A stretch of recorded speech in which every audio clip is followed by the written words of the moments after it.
Hey, what is going on guys? Jason here, and this is the new Fitbit Alta. The new Alta joins the Fitbit family as an unofficial successor to the older Fitbit Charge and Fitbit Flex. The basic model retails for about $129, and although similar to the older devices, the Alta boasts a modern, updated design as well as updated functionalities. An important thing to note is that the Alta represents Fitbit's first dedicated effort at a fashion-focused activity tracker. Now, although Fitbit dominates the market of health-related wearables, many of its products have been considered, well, for lack of a better word, kinda ugly. So the company has made the appearance of the new device a top priority, and even though the Alta offers relatively basic features, it has potential to be extremely popular. Now, the Alta strongly mimics the dimensions of the older Fitbit Flex. When put side to side, the length, the width, and the height are almost the same. It maintains its slim and sleek form factor, differentiating itself from bulky, more watch-like trackers. But aside from the similarities in dimensions, the Alta is very much a new device. The core of the Alta is made from a nicely brushed stainless steel and has beautiful chamfered edges, totally outclassing the older Fitbit models made primarily out of chunky plastic. I mean, you can feel the difference in your hand right away.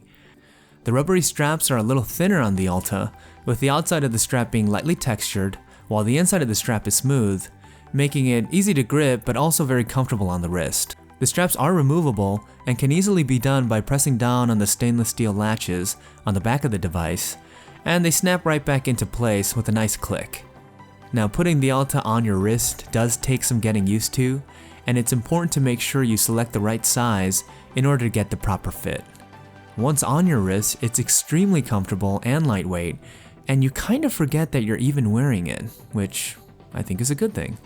You can go on the Fitbit website to buy different straps in a variety of different colors and textures, including leather and a stainless steel metal bracelet. Now, Fitbit has done all of this in an effort to make the Alta more customizable, hoping that consumers can see the Alta not only as their primary health tracker, but as a fashion accessory as well. The most noticeable difference is the 1.4-inch OLED display that actually displays text, not just LED dots like its predecessor.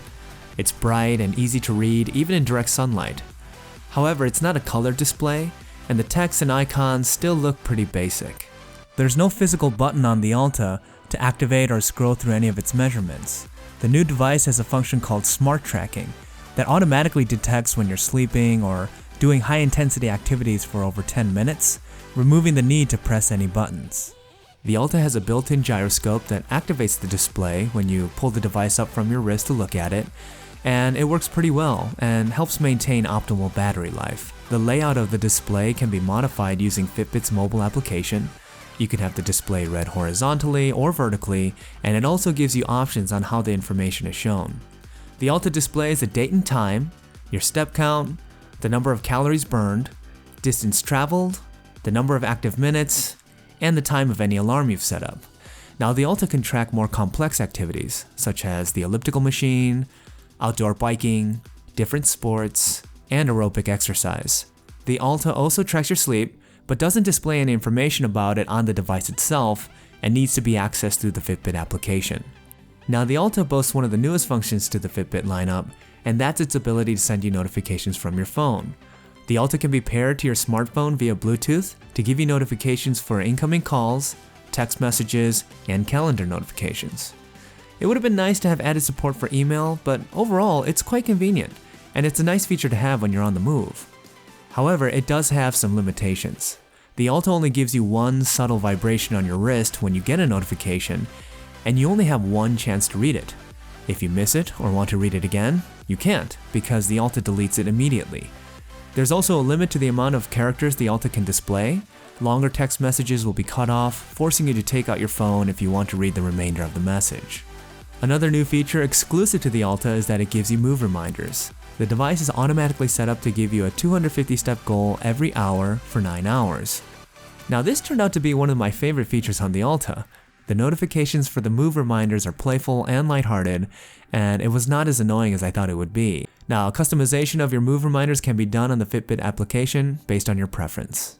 The battery life on the Alta lasts around 5 full days on a full charge, and it's pretty accurate. I've had no problems getting 5 days even with heavy usage. Now there have been reports of people getting as much as 8 days on a single charge, so battery life on this is pretty solid. Now charging the Alta requires Fitbit's proprietary charging cable they include with the tracker. It clamps onto the back of the Alta and can be plugged into any USB port.